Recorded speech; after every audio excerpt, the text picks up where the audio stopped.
السلام عليكم ورحمة الله وبركاته. إن الحمد لله نحمده ونستعينه ونستغفره ونعوذ بالله من شرور أنفسنا ومن سيئات أعمالنا. من يهده الله فلا مضل له ومن يضلل فلا هادي له وأشهد أن لا إله إلا الله وحده لا شريك له وأشهد أن محمدا عبده ورسوله. أما بعد فإن أصدق الحديث كتاب الله وأحسن الهدي هدي محمد صلى الله عليه وسلم وشر الأمور محدثاتها وكل محدثة بدعة وكل بدعة ضلالة وكل ضلالة في النار.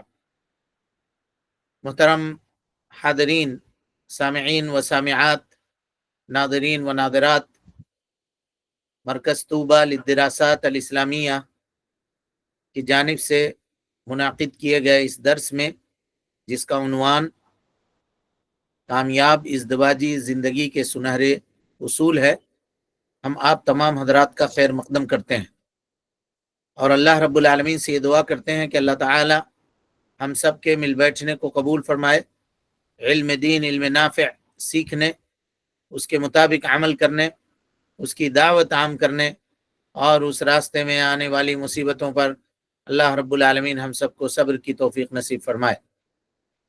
محترم حاضرین، سامعین و سامعات، اللہ رب العالمین کے فضل اور اس کے توفیق سے کل کے درس میں مہر کے احکام اور اس کے مسائل کے تعلق سے ہم لوگ گفتگو کا آغاز کر چکے تھے، اور یہ بات آپ کے سامنے آئی تھی کہ مہر نکاح کے اثرات میں سے ایک اثر ہے، لیکن نکاح کے وقت مہر کا متعین ہونا یہ نکاح کے لیے شرط نہیں ہے۔ اگر مہر متعین نہیں بھی ہے تو نکاح مکمل ہو جائے گا، لیکن نکاح ہو جانے کے بعد سب سے پہلی چیز جو شوہر کے اوپر واجب ہوگی وہ یہی کہ وہ اس کا مہر ادا کرے۔ اب نکاح اگر متعین نہیں ہے تو ظاہر اختلاف ہوگا، تو اختلاف کی کوئی بات نہیں ہے، مہر مثل جو ہے وہ مہر مثل ادا کیا جائے گا۔ اس پر باتیں آپ کے سامنے ہو چکی ہیں، قرآن مجید کی آیتوں کے حوالے کل کے درس میں دیے جا چکے ہیں اور اس کی تشریح ہو چکی ہے۔ اب بات کل ہم لوگوں کی یہ تھی کہ نکاح کے قبل اگر کوئی خاتون یہ کہے کہ ہم کوئی مہر نہیں لیں گے، بغیر مہر کا میرا نکاح ہو، ہم اپنے حق کو معاف کرتے ہیں، تو کیا وہ ایسا کر سکتی ہے؟ علماء کا متفقہ فیصلہ ہے کہ وہ ایسا نہیں کر سکتی ہے، ایسا نہیں کر سکتی ہے۔ کہا کیوں؟ اس لیے کہ یہ معاملہ صرف خاص تھا اللہ کے نبی صلی اللہ علیہ وسلم کے لیے۔ اللہ تعالیٰ کہتا ہے وَامْرَأَةً مُؤْمِنَةً إِن وَهَبَتْ نَفْسَهَا لِلنَّبِيِّ إِنْ أَرَادَ النَّبِيُّ أَن يَسْتَنكِحَهَا خَالِصَةً لَكَ مِن دُونِ الْمُؤْمِنِينَ۔ اے اللہ کے نبی صلی اللہ علیہ وسلم، کوئی خاتون اگر اپنے آپ کو ہبہ کرنا چاہے آپ کے لیے تو وہ کر سکتی ہے، یہ صرف آپ کے لیے خاص ہے، مومنوں کے لیے نہیں ہے، مومنوں کے لیے نہیں ہے۔ اور مومنوں کے لیے اللہ نے کیا حکم دیا؟ کہ وَأُحِلَّ لَكُم مَّا وَرَاءَ ذَلِكُمْ أَن تَبْتَغُوا بِأَمْوَالِكُمْ۔ اس کے علاوہ اللہ رب العالمین نے خواتین کے سلسلے میں خواتین کو تمہارے لیے حلال قرار دیا ہے۔ اس نے خواتین کے سلسلے میں وسعت رکھی، یعنی محرمات کا ذکر کیا، یہ خواتین ہیں، ان سے نکاح نہیں کرنا۔ اس کے علاوہ کہا جب ان کا ذکر ہو چکا تو پھر اللہ تعالیٰ کہتا ہے وَأُحِلَّ لَكُم مَّا وَرَاءَ ذَلِكُمْ، ان کے علاوہ جو خواتین ہیں وہ سب کے سب تمہارے لیے حلال ہیں۔ کہا کہ لیکن ان تبتغوا باموالکم، ان کو تم حاصل کرو اپنے مال کے ذریعے سے۔ تو یہاں یہ ضروری ہے، پتہ یہ چلا کہ خاتون اگر یہ کہے تو وہ نکاح پھر درست نہیں ہوگا۔ ہاں، مہر متعین ہو گیا، طے ہو گیا معاملہ، اب خاتون کا یہ حق ہے، اب اس کو وہ چاہے خود اپنی ذات پر استعمال کر دے، چاہے اپنے شوہر کو دے دے، چاہے اپنے بھائی کو دے دے، چاہے اس کے ساتھ جو معاملہ کرے وہ کر سکتا ہے، لیکن ہاں اگر وہ اپنے پاس رکھے یا جس کو چاہے دینا چاہے وہ دے دے، یہ اس کا اختیار ہے، چونکہ وہ اس کی مالکہ ہے، اس کی مالکہ ہے۔ بہرحال اگر وہ چاہتی ہے کہ مہر کا کچھ حصہ ثابت ہو جانے کے بعد اس کو کیا کرے؟ ساقط کر دے، تو اگر بیوی چاہے اپنی خوشی سے تو ایسا کر سکتی ہے. مثال کے طور پہ 10,000 مہر طے ہو گیا. اب اس کے بعد خاتون یہ دیکھ رہی ہے کہ شوہر کمزور ہیں، 10,000 ادا نہیں کر سکتے، تو کہے کہ ٹھیک ہے آپ 5 ہی دیجیے ہم کو. کر سکتی ہے ایسا.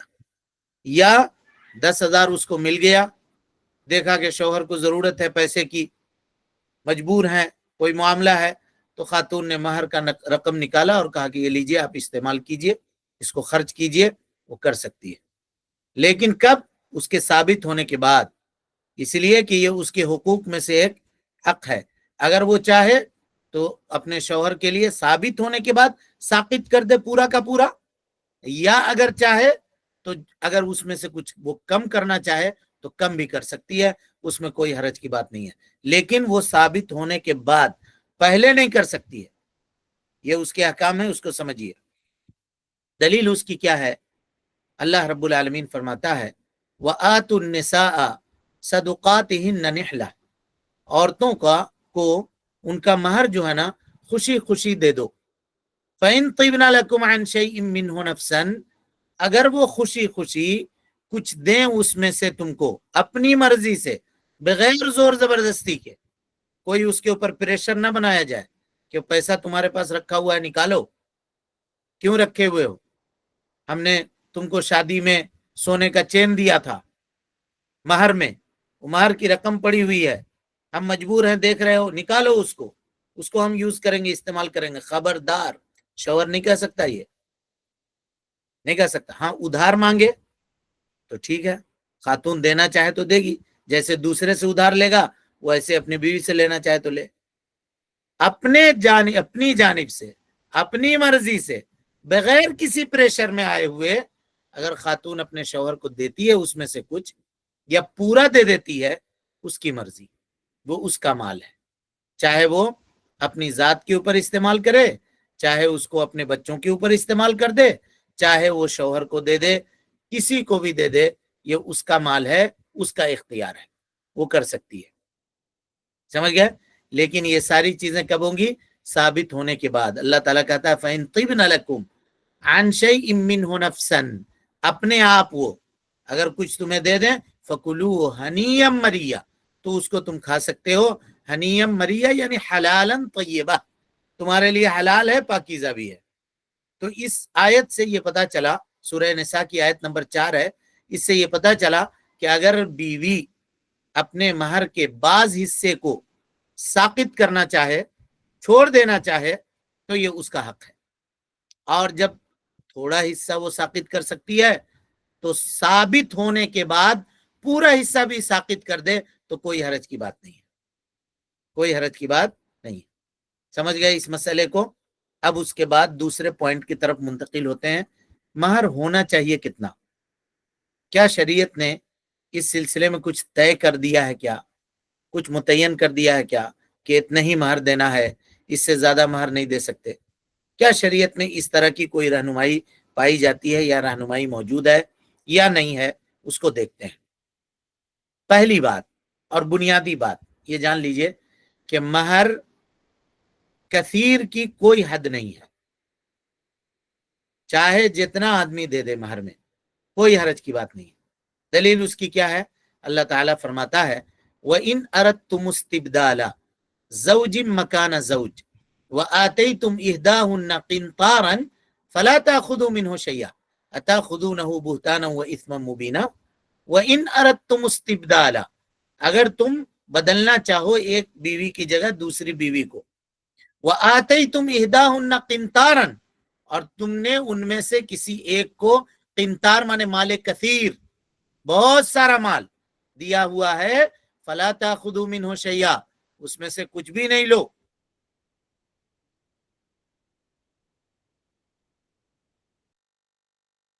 بات ہونے کے، کھلا ہوا گناہ ہونے کے بعد تم کیسے لے سکتے ہو اس میں سے؟ وہ پیسہ لینا تمہارے لیے، مہر لینا تمہارے لیے جائز اور درست نہیں ہے. سورہ نساء کی آیت نمبر 20 ہے. محل استشہاد کیا ہے؟ اللہ نے کہا وَآتَيْتُمْ إِحْدَاهُنَّ قِنْطَارًا، قنطارن مانے مال کثیر. اب اس کی کوئی حد نہیں ہے، چاہے کتنا دے دے شوہر، اگر دینا چاہے تو جتنا چاہے اتنا دے دے. اور اسی طریقے سے مہر کے لیے یہ بھی جائز ہے کہ وہ بہت قلیل بھی ہو. دلیل اس کی کیا ہے؟ اللہ کے نبی صلی اللہ علیہ وسلم نے اس صحابی سے کہا تھا جو خاتون آ کر کے ہبہ کرتی ہیں. نبی صلی اللہ علیہ وسلم نے کہا کہ میں اس وقت نکاح کی حاجت محسوس نہیں کرتا. صحابی نے کہا کہ اللہ کے رسول میرا نکاح کروا دیجئے اس سے. تو آپ نے کیا کہا اس کو؟ کہا التمس ولو خاتم من حدید، جاؤ تلاشو اگرچہ لوہے کی ایک انگوٹھی کیوں نہ ہو. تو لوہے کی انگوٹھی کی کیا قیمت ہوگی؟ بہت قلیل قیمت ہوگی. تو پتہ یہ چلا کہ اگر قلیل قیمت کی بھی کوئی چیز ہے تو وہ مہر ہو سکتی ہے. جس طرح سے کثیر کا کوئی حد نہیں ہے اسی طرح سے قلیل کا بھی کوئی حد نہیں ہے. لیکن قلیل میں ایک چیز یہ ضرور ہونا چاہیے کہ وہ اتنا ہو جس سے فائدہ اٹھایا جا سکے. کچھ لوگوں نے یہ کہا کہ اگر قلیل کا کوئی حد نہیں ہے، اس کا مطلب کوئی آدمی اگر یہ کہے کہ ہم مہر میں 1 روپیہ دیں گے تب بھی چل جائے گا. بلکہ بعض لوگوں نے تو یہ تک کہا کہ اگر وہ کہے حبۃ ارز، چاول کا ایک دانہ، یا حبۃ شعیر، جو کا ایک دانہ اگر ہو، بالکل درست بات نہیں ہے. کیسے ایک دانہ سے کیا وہ استفادہ وہ کر سکتی ہے، اور ایک دانہ کی کیا قیمت ہوگی، کیسے یہ مہر ہوگا؟ تو کہا کہ ابھی تو آپ نے کہا کہ قلیل کی کوئی حد نہیں ہے. کہا نہیں حد ہے، لیکن اتنا تو کم سے کم ہو جس سے فائدہ اٹھایا جا سکے، اتنا تو کم سے کم ہو. تو کہا اس کی دلیل کیا ہے؟ تو دیکھیے دلیل دیتے ہیں. جب اللہ کے نبی صلی اللہ علیہ وسلم نے اس صحابی سے کہا کہ جاؤ تلاشو، تمہارے گھر میں اگر لوہے کی ایک انگوٹھی ہے تو وہ بھی لے کر کے آؤ. تو صحابی کہتے ہیں کہ میں نے تلاشا، لوہے کی انگوٹھی بھی ہم کو نہیں ملی. تو آ کر کے وہ کیا کہتے ہیں نبی صلی اللہ علیہ وسلم سے؟ کہتے ہیں اللہ کے نبی صلی اللہ علیہ وسلم میرے گھر میں لوہے کی انگوٹھی بھی نہیں ہے، ایک چیز کا میں مالک ہوں. کیا ہے وہ؟ کہا یہ میری لنگی، ازار، یہ جو میں باندھے ہوا ہوں نا، یہی نصف حصہ اس کو مہر میں دے دیتے ہیں. صحابی نے کہا کہ نصف حصہ 2 ٹکڑے میں کپڑے کو تقسیم کر دیتے ہیں، ایک ہم یوز کریں گے، استعمال کریں گے، اور ایک ٹکڑا ہم اس کو دے دیں گے. جب صحابی نے یہ کہا تو اللہ کے نبی جناب محمد رسول اللہ صلی اللہ علیہ وسلم نے کیا کہا؟ دیکھیے صحابی نے کہا کہ یا رسول اللہ لا اجد شیئا، کچھ بھی نہیں پاتا ہوں، ولیکن ھذا ازاری، لیکن یہ میرا ازار ہے، میری لنگی ہے. یعنی اس آدمی کے پاس ردا تک نہیں تھی، چادر تک نہیں تھی جو اوپر اوڑھنے والا، صرف وہ کپڑا تھا جس کو وہ لنگی کے طور پہ لپیٹے ہوئے تھے صحابی رضی اللہ عنہم وارضاہ. لیکن جب انہوں نے یہ کہا کہ فلاح نصفہ، آدھا ہم اس کو دے دیں گے مہر میں، تو اللہ کے نبی صلی اللہ علیہ وسلم نے کہا ما تصنع بازارک ان لبستہ، ہاں تمہارا آدھا وہ کپڑا لے کر کے کیا کرے گی؟ تم آدھا اوڑھو گے، نہ تمہارے کوئی کام کیا ہے نہ اس کے کوئی کام کا ہے. کہا لم یکن علیہا منہ شیء، اگر وہ اس کو اوڑھے تو اس میں کوئی اس کو فائدہ نہیں ہوگا، اور تم اگر اس کو پہنو لنگی بنا کر کے اگر آدھا کر دو گے تو تم کو بھی وہ مفید نہیں ہوگی. تو دونوں کے لیے وہ بے فائدہ کپڑا ہو جائے گا. متفق علیہ روایت ہے. تو پتہ یہ چلا کہ جو لوگ یہ کہہ رہے ہیں کہ نہیں ایک چاول کا دانہ دے دے یا ایک جو دے دے تب بھی ہو جائے گا، ان کے اوپر یہ رد ہے کہ اللہ کے نبی صلی اللہ علیہ وسلم نے اس بے فائدہ کپڑے کو مہر بننے سے روک دیا. کہا نہیں یہ مہر نہیں ہوگا. نبی صلی اللہ علیہ وسلم نے اس کو قبول نہیں کیا. ازار کو مہر بنانے سے آپ نے روک دیا. صحابی نے کہا کہ آدھا ہم دے دیتے ہیں. کہا نہیں نہیں نہیں، آدھا دے کر کیا کرو گے؟ نہ تم کو کوئی فائدہ ہوگا نہ اس کو کوئی فائدہ ہوگا.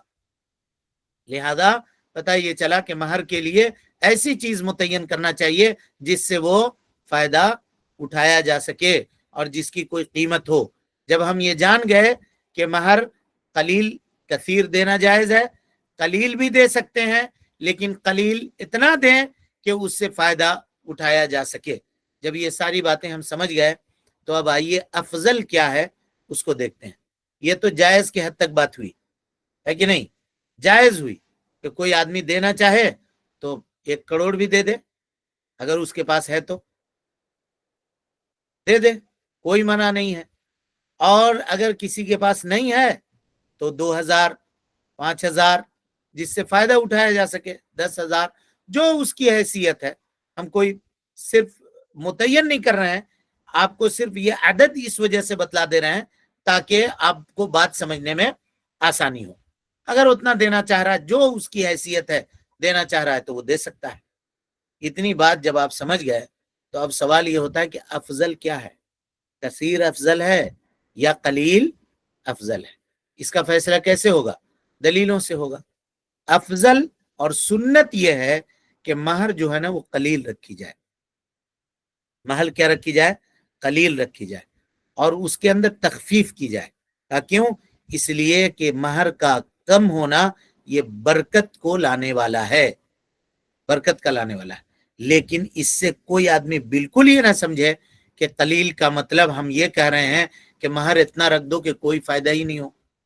200 روپیہ رکھ دے کوئی، یا 200 کیا، آج کل کے زمانے میں 5,000 روپے بھی آپ اگر ڈھنگ سے ناشتہ کریں ایک وقت کا تو 5,000 روپے نکل جاتے ہیں. ہاں، 5,000 روپے کی کوئی حیثیت نہیں اس زمانے میں. کیا ہے، 2-4 کپڑے اگر آدمی ڈھنگ کا لے لے تو اتنا پیسہ نکل جائے گا اس کا. تو یہ مطلب، اس کا یہ مطلب نہیں ہے قلیل رکھنے میں فائدہ ہے. اس کا یہ مطلب ہے کہ ایسا رکھ دو کہ کوئی فائدہ نہیں. 1 روپیہ رکھ دو مہر، 5 روپیہ مہر رکھ دو. نہیں، ایسا نہیں کرنا ہے. ہاں، لیکن احوال اور ظروف کا لحاظ رکھتے ہوئے مہر کو متعین کرنا ہے، احوال حالات کو دیکھتے ہوئے. افضل یہ ہے کہ اس میں کمی کی جائے، کمی کی جائے، لیکن اتنی کمی نہ کر دی جائے کہ وہ ایک دم زیرو ہو جائے، اس کا کوئی وجود ہی تک نہ ہو. ایسا بھی نہ ہونا چاہیے. دلیل اس کی کیا ہے؟ اللہ کے نبی صلی اللہ علیہ وسلم نے فرمایا خیر النساء ایسرہ، سب سے بہترین خواتین میں سب سے یا خیر النکاح، سب سے بہترین نکاح کیا ہے؟ جو نکاح آسان ہو. اس کو ابو داؤد رحمت اللہ علیہ نے روایت کیا ہے، اور علامہ البانی رحمت اللہ علیہ نے اس کو صحیح قرار دیا ہے. اب اس میں صرف مہر کا ہی ہم اس وجہ سے کہہ رہے ہیں کیونکہ تصور جو اللہ کے نبی صلی اللہ علیہ وسلم کے زمانے میں تھا وہ اسی کا تھا، بارات کا، اور اس طرح کی چیزوں کا تصور نہیں تھا. ورنہ آج اگر ان تمام چیزوں کو آپ جوڑ دیجئے گا تو نکاح کتنا مشکل ہو گیا. سوچئے آپ کس قدر سخت میں ہو گیا نکاح. آج اسی نکاح کی وجہ سے جب ایک بچی کی پیدائش ہوتی ہے اسی دن سے اس کا والد سودی معاملات کے اندر گرفتار ہو جاتا ہے، اس کے لیے فکس ڈپوزٹ کرتا ہے اور فلاں کرتا ہے، چلاں کرتا ہے، انشورنس کرواتا ہے. اعوذ باللہ، اس طرح کی ساری چیزیں جو شریعت نے حرام قرار دی ہیں، سماج اور معاشرے کے خونی جبڑے اور پنجوں سے اپنی حفاظت کرنے کے لیے وہ آدمی اس طرح کے کام کرتا ہے. ہم یہ نہیں کہہ رہے ہیں کہ ایسا کرنا جائز ہے، لیکن وہ مجبور ضرور ہے. اس کو معاشرے نے، سماج نے اتنا مجبور کیا ہے کہ وہ آدمی ایسے. اور اس سلسلے میں چاہے جتنا آدمی آواز اٹھا لے، جتنے معاملات کر لے، یہ چیز تھم کر کے دینے کا نام نہیں لے رہی ہے. اصل میں اس میں بات یہ ہے نا، اس میں بات یہ ہے کہ اس میں امیروں کے شوق کا دخل ہے، امیروں کے شوق کا دخل ہے. اور معاملہ ہوتا بھی ہے کہ اگر کہیں پہ کوئی قانون اس طرح کا بنتا ہے تو کوئی بھی امیر آدمی آ کر کے اپنے پیسے کے بلبوتے پر، اپنی طاقت کے زور کے اوپر اس قانون کو روند دیتا ہے. کوئی اس کو کچھ کہنے والا نہیں ہوتا. زیادہ سے زیادہ یہ ہوگا کہ چلو ٹھیک ہے، اس کے بعد جو معاملہ ہوگا ہم کر لیں گے، لیکن ہم تو شوق پورا کریں گے. یہ چیز ہوتی ہے. نکاح میں اس وقت جو تصور تھا وہ صرف مہر کا تصور تھا. اسی لیے ہم آپ کے سامنے کہہ چکے ہیں کہ جو خرچہ ہے نکاح کا، جو بھی خرچہ ہے صرف لڑکا کے ہے، لڑکی کے باپ کے اوپر 1 روپیہ کا خرچہ نہیں ہے نکاح میں. یہ جان لیجئے، 1 روپیہ کا نہیں ہے، ایک انا پیسہ کا خرچہ نہیں ہے. ایک نیا پیسہ کا جس کو کہتے ہیں اس کے لیے خرچہ نہیں ہے. لیکن آج دیکھیے پورا معاملہ الٹ گیا، گویا کہ خاتون نہ ہوئی کہ ایک بوجھ ہو گئی، ایک بوجھ ہو گئی. اللہ رب العالمین سماج کی اصلاح فرمائے اور ہم سب کو اللہ رب العالمین خیر کی توفیق سے نوازے. اسی طرح سے اللہ کے نبی صلی اللہ علیہ وسلم کا فرمان ہے، آپ صلی اللہ علیہ وسلم نے فرمایا خیر الصداق ایسرہ، سب سے بہترین مہر یہ ہے جو آسان ہو.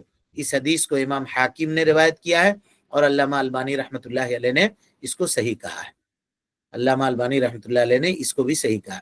اسی طرح سے ام المومنین حضرت عائشہ صدیقہ رضی اللہ عنہا روایت کرتے ہوئے کہتی ہیں قال علی رسول اللہ صلی اللہ علیہ وسلم، مجھ سے اللہ کے نبی صلی اللہ علیہ وسلم نے فرمایا من یمن المرأتی تسہیل امرہا، خاتون کے بابرکت ہونے کی یہ دلیل ہے کہ اس کا معاملہ آسان ہو، وقلت صداقہا، اور اس کا مہر جو ہو وہ قلیل ہو، کم ہو اس کی مہر، یہ اس کے بابرکت ہونے کی نشانی ہے۔ عروہ راوی کہتے ہیں، ہے نا، راوی کہتے ہیں کہ ام المومنین حضرت عائشہ صدیقہ رضی اللہ عنہ یہ روایت بیان کرتی تھیں اور اس کے بعد کہتی تھیں کہ یہ جملہ اس کے بعد کا میرا ہے، یہ نبی کا جملہ نہیں ہے۔ کہا کیا؟ من شؤمہا، اس کی جو ہے اس کی نحوست ہے کہ اس کا معاملہ یہ جو ہے مشکل ہو، تعسیر امرہا وکثرت صداقہا، اور اس کا مہر زیادہ ہو، اس کا مہر زیادہ ہو، یعنی خاتون کی برکت کی بات یہ ہے کہ اس کا معاملہ آسان ہو، اس کے مطالبات زیادہ نہ کیے جائیں، شوہر کے اوپر بہت زیادہ مطالبات نہ رکھے، مثلا یہ مہر ہونا چاہیے، یہ ہدیہ ہونا چاہیے، ماں کے لیے کپڑا، باپ کے لیے کپڑا، خالہ کے لیے کپڑا، دادی کے لیے کپڑا، اس کے لیے کپڑا، اس کے لیے کپڑا، یہ ساری چیزیں۔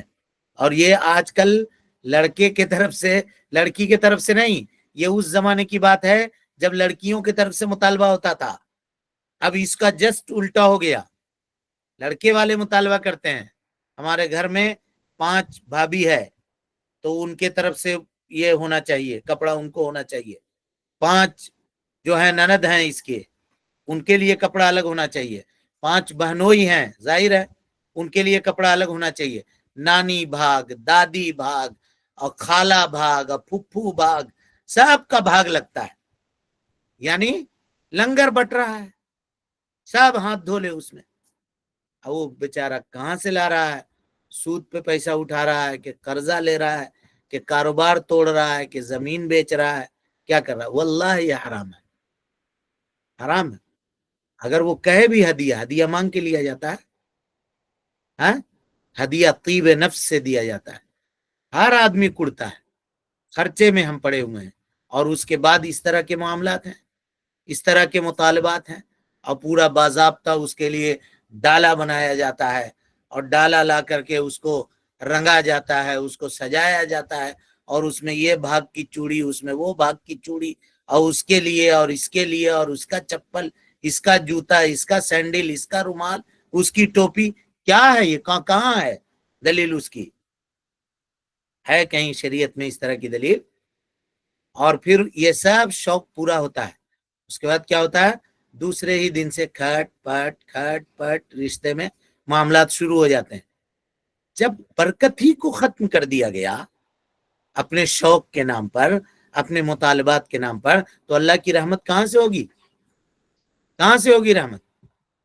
ہم لوگوں کا معاملہ یہ ہے کہ ہم لوگ یہ سمجھتے ہیں کہ ہم جو سمجھ رہے ہیں وہی درست اور صحیح ہے، نہیں، جو شریعت نے متعین کیا وہ درست اور صحیح ہے، وہ سمجھنے کی کوشش کیجیے۔ ابھی آئے گی بات اس سلسلے میں کہ اگر اس طرح کا معاملہ ہوتا ہے تو اس کا انجام کیا ہوتا ہے، اس کا انجام کیا ہوتا ہے، سمجھ رہے ہیں؟ شادی بیاہ کے معاملے میں یہ سب چیزیں عام ہیں، اور باضابطہ اس کی پشت پناہی ہوتی ہے، اس کی پشت پناہی ہوتی ہے، کوئی برا کہنے کے لیے تیار نہیں ہے معاشرے میں، اس کو کوئی برا کہنے کے لیے تیار نہیں ہے، چل رہا ہے، ایک رواج ہے، بلکہ بعض جگہوں کے اوپر متعین کر دیا گیا کہ اتنا لے کر کے جائیے گا، اس سے زیادہ نہیں لے کر۔ ارے اتنا لینے کی کہاں دلیل ہے؟ کہاں دلیل؟ آپ کو شریعت نے اختیار دیا ہے کہ آپ متعین کر دیجیے گا کہ اتنا لے کر جائیے گا، اور اتنا سے زیادہ لے کر کے جائیں گے تو آپ سزا دے دیجیے گا، اس کی کہاں دلیل ہے؟ کہاں اس کی دلیل ہے؟ مرضی چلے گی، منمانی کیجیے گا، دین کے اندر منمانی کیجیے گا اپنی مرضی سے، یہ خالص دین کا مسئلہ ہے، اس کو دین کے روح سے جب تک نہیں حل کیا جائے گا تب تک کوئی معاملہ نہیں ہو سکتا ہے۔ یہ بات بٹھانی پڑے گی کہ یہ جو کام ہے یہ کام درست نہیں ہے، یہ کام صحیح نہیں ہے۔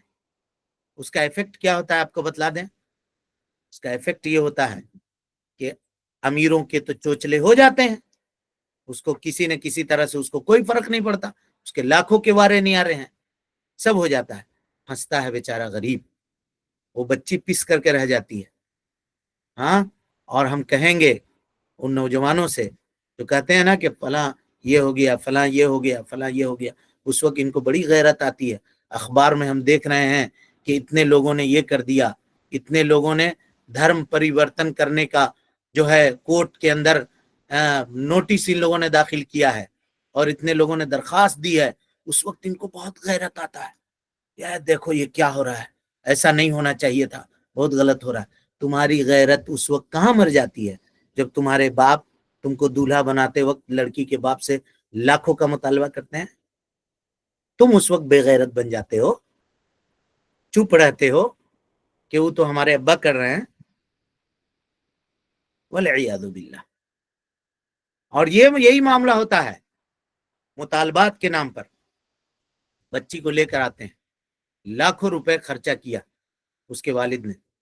اب اس کے بعد آئی، پھر اب جب گھر میں وہ رہنا اس نے شروع کیا، کیونکہ اس نے یہ دیکھا ہے کوئی بھی آدمی اللہ تعالی نے اس کے دل کے اندر احساسات اور جذبات رکھے ہیں.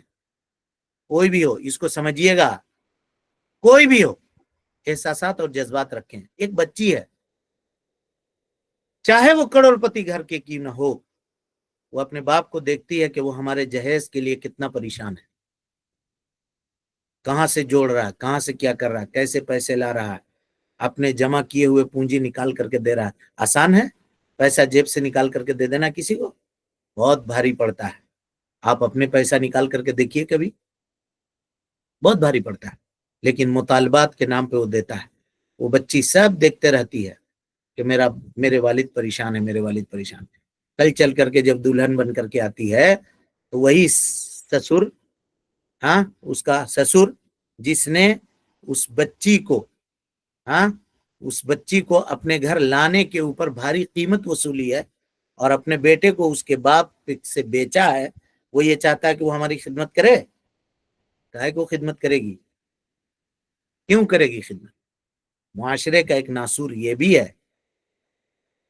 معاملہ. کہا نا کہ آتے کے ساتھ ایسا ہو گیا معاملہ. ہاں آپ نے کیا ہے، وہ آپ ہمدردی کرتے، وہ ہمیشہ آپ کو ہمدردی کی نگاہ سے دیکھتی، ہمیشہ آپ کے ساتھ احسان کا معاملہ کرتی. لیکن آپ نے اس کے ساتھ جو معاملہ کیا، اس نے دیکھا ہے تل تل روتے ہوئے اس کے باپ کو، اس نے دیکھا ہے کہ اس کا بوڑھا باپ، غریب باپ لوگوں کے سامنے جا کر کے ہاتھ پھیلا رہا ہے کہ ہماری بچی کے لیے اس کا نکاح ہے اور اس کا انتظام کر دیجئے، کچھ پیسے دے دیجئے. شرم نہیں آتی ہے؟ اور اس کے بعد آ کر کے روتا ہے کہ بہو ہم کو چائے نہیں دیتی ہے، بہو ہم کو پوچھتی نہیں ہے، بہو ہم کو یہ نہیں کرتی ہے، بہو ہمارے ساتھ یہ کیا. تم نے وہ راستہ کھولا. اور اس سے آپ یہ بھی نہیں سمجھ جائیے گا کہ ہم یہ کہہ رہے ہیں کہ بہو کو ایسا کرنا جائز ہے. نہیں، اگر اس نے ظلم کیا بھی ہے تو آپ کا جو حق ہے وہ حق آپ ادا کیجئے.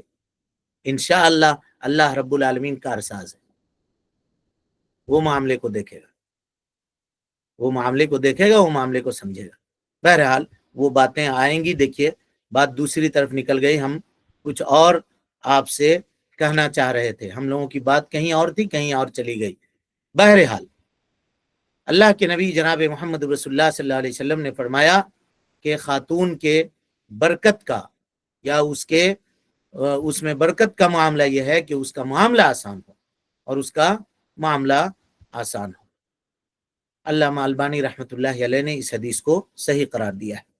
اسی طرح سے حضرت عمر ابن خطاب رضی اللہ تعالی عنہ کا قول ہے، آپ کہتے تھے الا، آگاہ ہو جاؤ لوگو، لا تغلو صدق النساء، عورتوں کے مہر میں غلو سے کام نہ لو. فإنه لو كان مکرمة فی الدنیا، اگر یہ دنیا میں عزت کی بات ہوتی، او تقوی عند اللہ، یا اللہ کے نزدیک تقوی کا اور مرتبے کی بات ہوتی، کان اولاکم بہ النبی صلی اللہ علیہ وسلم، تو اس منصب کو پانے میں اللہ کے نبی صلی اللہ علیہ وسلم سب سے آگے ہوتے. ما اصدق رسول اللہ صلی اللہ علیہ وسلم امرأة من نسائہ، اللہ کے نبی صلی اللہ علیہ وسلم نے اپنی بیویوں میں سے کسی کو بھی، اور نہ ہی تو اپنی بیٹیوں میں سے کسی کو 12 اوقیہ سے زیادہ آپ نے مہر متعین نہیں کیا، کسی کا بھی، نہ اپنے بیٹیوں کا نہ ازواج مطہرات کا. 12 اوقیہ یعنی چاندی کا ایک وزن ہے.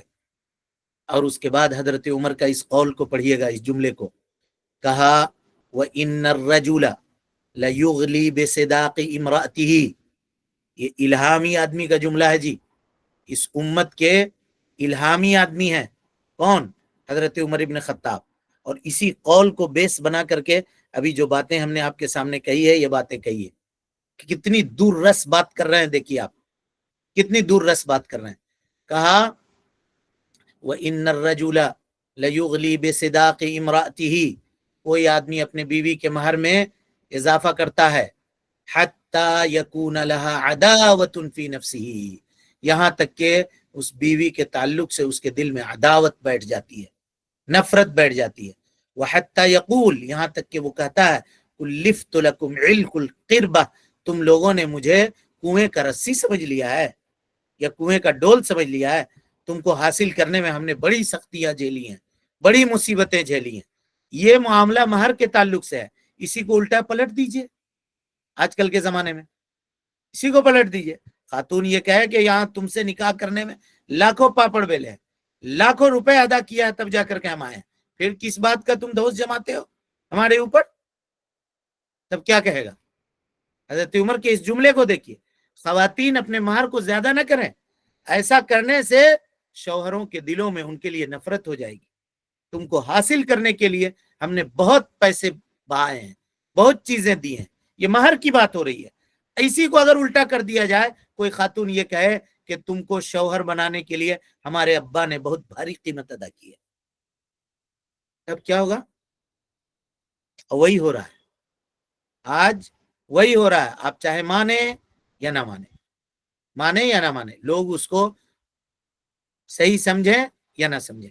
اس کو امام نسائی نے روایت کیا ہے, ابن ماجہ نے روایت کیا ہے, اور علامہ البانی رحمۃ اللہ علیہ نے اس کو صحیح کہا ہے. اور اسی طرح کی بات نسائی کے اندر بھی موجود ہے اور ابو داؤد کے اندر بھی موجود ہے. الفاظ کے کچھ فرق ہو سکتے ہیں, لیکن بات کا لب و لباب جو ہے وہ یہی ہے جو ہم نے آپ کے سامنے بیان کیا. یعنی حضرت عمر ابن خطاب یہ کہہ رہے ہیں کہ اگر یہ مہر کی زیادتی, یہ اگر دنیا میں تقوی کی بات ہوتی, عزت و وقار کی بات ہوتی, تو اللہ کے نبی جناب محمد رسول اللہ صلی اللہ علیہ وسلم دیتے نا اتنا مہر. نہ آپ نے دیا, اور نہ آپ کے جو صاحبزادیاں تھیں اللہ کے نبی جناب محمد رسول اللہ صلی اللہ علیہ وسلم کے, ان کا آپ نے اس سے زیادہ مہر آپ نے متعین کیا. پتا کیا چلا؟ اچھا, اب یہ بات ہے کہ 12 اوقیہ کیا اس زمانے میں قلیل تھا؟ تو علماء کہتے ہیں نہیں, قلیل نہیں تھا. کثیر تھا؟ تو کہتے ہیں نہیں, کثیر بھی نہیں تھا. تو کیا تھا؟ کہتے ہیں متوسط تھا. متوسط تھا. تو انسان کو چاہیے کہ وہ متوسط مہر متعین کرے, نہ تو ایک دم قلیل کرے اور نہ ایک دم کثیر کرے, بلکہ متوسط درمیانہ جو مہر ہو اس کو متعین کرنے کی کوشش کرنی چاہیے. اسی سے علماء کہتے ہیں کہ مہر کے اندر اضافہ کرنا یہ کبھی کبھی ایسا ہوتا ہے کہ آدمی کے دل میں خاتون کے تعلق سے نفرت بیٹھ جاتی ہے. وہ یہ کہتا ہے کہ تم کو حاصل کرنے کے لیے میں نے بڑی سختیاں جھیلی ہیں اور بڑی پریشانیاں اٹھائی ہیں تمہارے لیے, تم ہمارے لیے بہت مشکل بن گئے, تم نے مہر بہت زیادہ یہ کیا, تم نے مجھ کو تھکا دیا, تمہاری وجہ سے میں نے بہت مال خرچہ کیا ہے. ہاں, اور اسی کو الٹ دیجیے آپ جہیز لینے والوں کے اوپر. یہ کب ہوگا؟ یہ ہوگا جب اس کا مہر زیادہ ہے تو ٹھیک ہے, لیکن اگر مہر بہت قلیل بھی رکھ دیا جائے تب بھی کیا ہوگا؟ شوہر کے نگاہ میں خاتون کی عزت نہیں رہے گی. دونوں چیز ہے. دیکھیے علماء فقہا کس طرح سے گفتگو کرتے ہیں, دونوں چیز ہے. اگر مہر کو بہت زیادہ رکھ دیا, اس کی طاقت سے زیادہ رکھ دیا, تو یہ کہے گا کہ تم کو پانے کے لیے یا تم سے نکاح کرنے کے لیے ہم نے بہت مصیبتیں جھیلی ہیں, بڑے پیسے دینے پڑے ہیں, بڑے معاملات کرنے پڑے ہیں, یہ کہے گا. لیکن اگر کم کر دیا جائے تو کہا کہ ٹھیک ہے, تم ایک دم بے قیمت تھی, تم لاش ہے تھی, تب نہ تمہارے والد نے اتنا کم مہر میں ہم سے نکاح کروا دیا, ورنہ تم اگر غالی ہوتی, یعنی مہنگا, غالی کے معنی مہنگا, یا تمہارا مقام ہوتا, تمہارا مرتبہ ہوتا, عام طور پہ اس طرح سے ہوتی ہے باتیں, علماء نے نقل کی ہے وہ ہم نقل کر دے رہے ہیں، تو پھر تمہارا مہر بھی زیادہ ہوتا، یہ تانا وہ بھی دے گا۔ تو ان دونوں چیزوں سے بچنے کا بہترین طریقہ یہ ہے کہ متوسط مہر رکھا جائے، اور اسی میں خیر ہے، اسی میں بھلائی ہے۔ اللہ کے نبی جناب محمد رسول اللہ صلی اللہ علیہ وسلم کے احادیث سے اس کی وضاحت ہم نے آپ کے سامنے کر دیا۔ اچھی بات ہے۔ مہر جو ہے نا کبھی کبھی منفعت بھی ہو سکتی ہے۔ منفعت کا کیا معنی ہے؟ منفعت کا معنی یہ ہے، ایک تو ہے مال اور ایک چیز ہے منفعت۔ منفعت کہتے ہیں مثال کے طور پہ خاتون جو ہے وہ حافظہ بننا چاہ رہی ہے، ایک مثال دے رہے ہیں، اور شوہر اس کے حافظ ہیں، تو وہ اگر یہ کہہ رہے ہیں، یعنی ہونے والے شوہر اس کے حافظ ہیں، وہ اگر یہ کہہ رہے ہیں کہ ہم آپ کو قرآن مجید حفظ کروا دیں گے، یہی مہر ہوگا، اگر وہ تیار ہوتی ہے تو اس سے نکاح ہو جائے گا، یہ مہر ہو سکتا ہے۔ یہی منفعت ہے، یعنی فائدہ اٹھانا، یہ فائدہ اٹھانا۔ کیوں؟ اور یہ اللہ کے نبی صلی اللہ علیہ وسلم نے کیا ہے، کہا کہ جب اس شخص نے، اس صحابی نے جب یہ کہا کہ اللہ کے نبی صرف میرے پاس ازار ہے، اس کے علاوہ لوہے کی انگوٹھی تک نہیں ہے، تو کہا کچھ قرآن یاد ہے؟ کہا فلاں فلاں فلاں صورتیں یاد ہیں، تو کہا زوجت، کہا بما معک من القرآن، تمہارے ساتھ جو قرآن مجید ہے نا اس کے بدلے ہم تم کو اس سے نکاح کر دیتے ہیں، تم جا کر کے اس کو یہ صورتیں سکھا دو گے، یہ صورتیں یاد کروا دو گے۔ تو یہ کیا ہے؟ منفعت ہے۔ دونوں چیزیں متعین کی جا سکتی ہیں، اور منفعت کبھی کبھی مال بھی ہوتا ہے جی۔ کب ہوتا ہے؟ غزوہ بدر میں جو قیدی پکڑے گئے تو اللہ کے نبی صلی اللہ علیہ وسلم سب سے فدیہ لیا، اور جو جس کے پاس فدیہ دینے کی طاقت نہیں تھی ان کو کیا کہا؟ ان کو کہا کہ انصار کے بچوں کو فدیہ دینے کی طاقت نہیں ہے لیکن پڑھے لکھے لوگ ہیں، تو ان کو کہا کہ انصار کے بچوں کو تم پڑھنا لکھنا سکھاؤ، پڑھنا لکھنا سکھا دو گے تمہارا وہی فدیہ ہو جائے گا اور تم کو آزاد کر دیں گے۔ تو یہ منفعت ہے۔ تو جس طرح سے مال کی قیمت ہوتی ہے اسی طرح سے منفعت کی بھی قیمت ہوتی ہے، منفعت کی بھی قیمت ہوتی ہے، لہذا یہ بھی مہر متعین کیا جا سکتا ہے۔ مہر حصی بھی، مہر حصی کہتے ہیں پیسہ، سونا، چاندی، اس طرح کی چیز میں کپڑا، یہ حصی ہے، اور اس کو کہتے ہیں مہر معنوی۔ منفعت جس کو ہے نا اس کو معنوی کہتے ہیں، تو کبھی مہر معنوی سمجھیے گا تو جانیے گا کہ یہ منفعت کا معاملہ ہے، منفعت کا معاملہ ہے۔ اب اس کے بعد جب مہر کے مسائل سے ہم لوگ فارغ ہو چکے تو اب اس کے بعد ہم لوگ منتقل ہوتے ہیں نکاح کے آداب اور نکاح کے سنتوں کی طرف۔ ارکان کا ذکر ہو چکا، شرط کا ذکر ہو چکا، شرط کے بعد نکاح میں جو چیز مرتب ہو رہی تھی مہر، اس کی تفصیلی گفتگو آپ کے سامنے آ چکی۔ اب اس کے بعد نکاح میں کون کون سی چیز مسنون ہے اس کا ذکر ہو رہا ہے۔ نکاح میں خطبہ دینا یہ مشروع ہے، ٹھیک ہے، خطبہ دیا جائے گا، اور خطبہ کیسے دیا جائے گا؟ تو اللہ کے نبی صلی اللہ علیہ وسلم خطبۃ الحاجہ پڑھا کرتے تھے، تو اکثر علماء نے خطبہ کو یعنی خطبۃ الحاجہ کو نکاح کے وقت پڑھنا مشروع اور مسنون اور مستحب قرار دیا ہے، مستحب قرار دیا اکثر علماء نے، ہے نا، کہ نکاح کے وقت یہ خطبۃ الحاجہ پڑھنا یہ مستحب ہے۔ حضرت عبداللہ ابن مسعود رضی اللہ عنہ سے روایت ہے، کہتے ہیں کہ اللہ کے نبی صلی اللہ علیہ وسلم نے ہم کو خطبۃ النکاح سکھایا تاکہ ہم اس کو نکاح اور دوسری جگہوں کے اوپر پڑھا کریں، اور خود وہ کیا تھا خطبۃ الحاجہ؟ خطبۃ الحاجہ سکھایا تاکہ ہم اس کو نکاح اور دوسرے محفلوں میں پڑھا کریں۔ خطبۃ الحاجہ کیا ہے؟ ان الحمد للہ نحمده ونستعینه ونستغفره ونعوذ باللہ من شرور انفسنا ومن سیئات اعمالنا من يهدي الله فلا مضل له ومن يضلل فلا هادي له واشهد ان لا اله الا الله وحده لا شريك له واشهد ان محمدا عبده ورسوله۔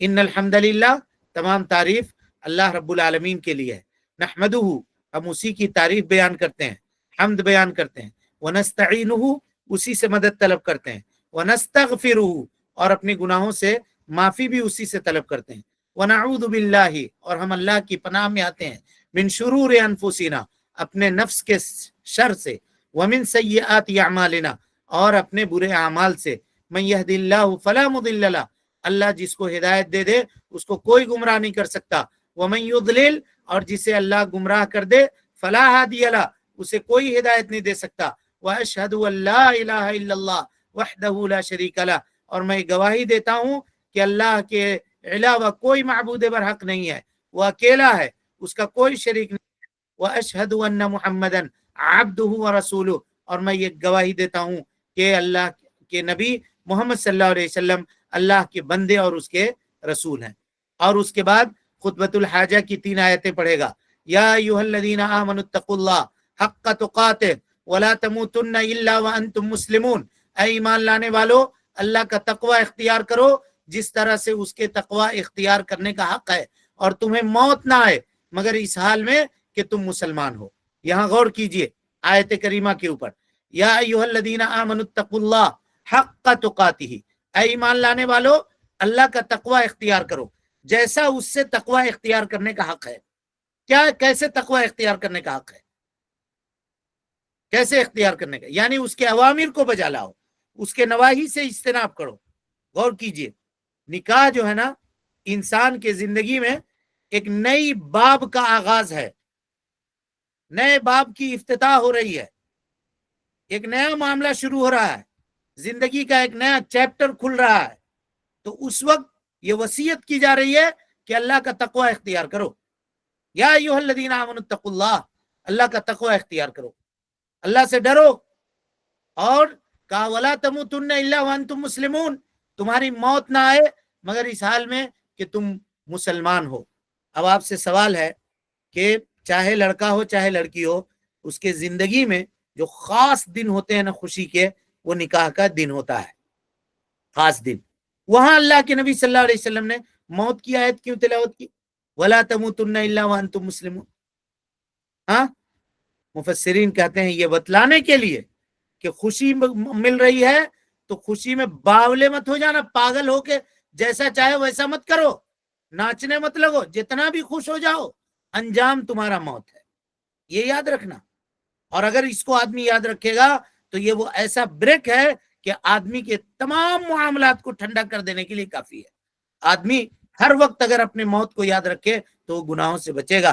نبی صلی اللہ علیہ وسلم نے کہا کفا بالموت واحدہ، موت کو نصیحت حاصل کرنے کا سب سے بڑا ذریعہ سمجھو وہی کافی ہے، خالی اسی کو یاد کرو کہ ایک دن یہ دنیا چھوڑ کر کے جانا ہے، قبر کی مٹی میں جا کر کے سونا ہے۔ آج نکاح میں ہو تو ناچ رہے ہو، پٹاخے پھوڑ رہے ہو اور ڈھول بجا رہے ہو اور شریعت کی بے حرمتی کر رہے ہو، جیسا چاہ رہے ہو ویسا کر رہے ہو، مرو گے نہیں کیا؟ اس دن کیا کرو گے؟ کیا جواب دو گے مر کر کے؟ یہ یاد رکھو، وَلَا تَمُوتُنَّ إِلَّا وَأَنْتُمْ مُسْلِمُونَ، یا ایھا الذین آمنوا اتقوا اللہ حق تقاتہ، اللہ سے ڈرو جیسے اس سے ڈرنے کا حق ہے، تمہاری موت نہ آئے مگر اس حال میں کہ تم مسلمان ہو۔ حافظ ابن کثیر کہتے ہیں کہ اس آیت کو بیان کر کے اللہ نے کنڈیشنلی طور پہ بندے کو یہ بتلا دیا کہ کبھی گناہ مت کرو۔ لوگ کہتے ہیں بھائی مولوی صاحب کی بات میں ہر مرتبہ خالی مولوی صاحب، ان لوگوں کو کچھ سمجھ میں آتا ہے؟ خوشی کی بات ہے، آج ہم خوشی نہیں منائیں گے، کوئی ہمارے گھر میں میت ہے، بیٹے کا نکاح کر رہے ہیں کہ ہم ڈولی جنازہ اٹھا رہے ہیں، آپ لوگ کو سمجھ میں آتا ہے؟ ایسا کہتے ہیں لوگ، ایسا کہتے ہیں۔ اللہ سے ڈرو جیسے ڈرنے کا حق ہے، خوشی ہو چاہے غمی ہو، مخالفت کرنے کا کسی کو حق حاصل نہیں ہے۔ تم کو معلوم ہے تم کب مرو گے؟ اللہ تعالیٰ کہہ رہا وَلَا تَمُوتُنَّ إِلَّا وَأَنْتُمْ مُسْلِمُونَ، تمہاری موت نہ آئے مگر اسلام کی حالت میں۔ کوئی نہیں جانتا ہم کب مریں گے، کسی کو نہیں معلوم کب مریں گے، ایک سیکنڈ کے بعد ہم زندہ رہیں گے نہیں رہیں گے کوئی گارنٹی نہیں لے سکتا۔ حافظ ابن کثیر کہتے ہیں کہ کیسا کنڈیشن لگایا اللہ نے، کسی کے لیے نکلنے کی راہ ہی نہیں چھوڑی، مت مرو مگر مسلمان ہو کر کے۔ کس کو پتا ہے کہ ہم کب مریں گے؟ پتا یہ چلا کہ ایک سیکنڈ کے لیے بھی گناہ نہ کرو، ورنہ دوسرے سیکنڈ میں تمہاری موت آ جائے گی تو کیا کر لو گے؟ جوان یہ کہتا ہے کہ ابھی ہم تھوڑی نہ مریں گے، ابھی ہم کو بہت دن دیکھنا ہے۔ بوڑھا یہ چاہتا ہے کہ ہم ابھی 1000 سال اور جئیں گے، اور بچے کا تو کوئی معاملہ ہی نہیں ہے۔ شیخ ابن عثیمین رحمۃ اللہ علیہ کہتے ہیں اتفق العلماء قاطبۃ، پوری دنیا کے عقل مندوں کا اس بات کے اوپر اتفاق ہے، علی ان الموت، کہ موت لیس له سبب معین، اس کا کوئی متعین سبب نہیں ہے، ولا زمن معین، اس کا کوئی متعین زمانہ نہیں ہے، ولا عمر معین، اس کے لیے کوئی عمر متعین نہیں ہے، کچھ بھی نہیں ہے. بوڑھے کو موت آتی ہے تو جوان کو بھی آتی ہے، جوان کو موت آتی ہے تو بچے کو بھی موت آتی ہے. کوئی چیز متعین نہیں ہے. ولا عمر معین ولا زمن معین ولا مکان معین، کوئی چیز متعین نہیں ہے. یأتیکم بغتہ، اچانک آئے گی، وانتم لا تشعرون، اور تمہیں اس کا شعور تک نہیں ہوگا. رات کو اچھا خاصا سویا تھا، صبح اٹھا تو آئی سی یو کے بیڈ کے اوپر اپنے آپ کو پا رہا ہے، ہاتھ کام پیر کام نہیں کر رہے ہیں. ہو گئی زندگی کی شام، سب معاملے ختم ہو گئے. اب چلے گئے ڈاکٹر کے ہاتھ میں، اب اس کے سامنے جا کر کہہ رہے ہیں کہ کچھ کر دیجئے، کچھ بچا لیجئے، کچھ معاملہ کر دیجئے. کتنا مجبور ہے انسان، جا کر کے دیکھیے آپ. کیوں نہیں سمجھتے ہیں آدمی کہ ہم مجبور ہیں؟ مجبور ہیں. وَلَا تَمُوتُنَّ إِلَّا وَأَنْتُمْ مُسْلِمُونَ، تمہاری موت نہ آئے مگر تم اسلام کی حالت میں ہو. آج خوشی ملی ہے تو باولے بن جا رہے ہو، ناچ رہے ہو. یاد کرو جب بستر کے اوپر ہوگے، بستر مرگ کے اوپر ہوگے، سکرات کا عالم طاری ہوگا، فرشتے تمہارے سامنے آ رہے ہوں گے، ڈاکٹر تمہارے ارد گرد کھڑے ہوں گے، تمہاری سانسیں اکڑ رہی ہوں گی، تمہارے خیش و اقارب دروازے کے باہر کھڑے ہو کر کے ڈاکٹر کے سامنے ہاتھ جوڑ کر کے کھڑے ہوں گے، اور ڈاکٹر کہہ رہا ہوگا کہ ہمارے ہاتھ میں کچھ نہیں ہے، کچھ نہیں ہے. تمہاری دولت، طاقت، قوت، جاہ، حشمت، کرسی، مال، سب دھرا کا دھرا رہ جائے گا، سب ٹھاٹ پڑا رہ جائے گا جب لات چلے گا بنجارا. اقول قولی هذا واستغفر الله لي ولكم ولسائر المسلمين من كل ذنب وخطيئة فاستغفروه انه كان للاوابين غفورا. کوئی سوال ہے کسی کے پاس؟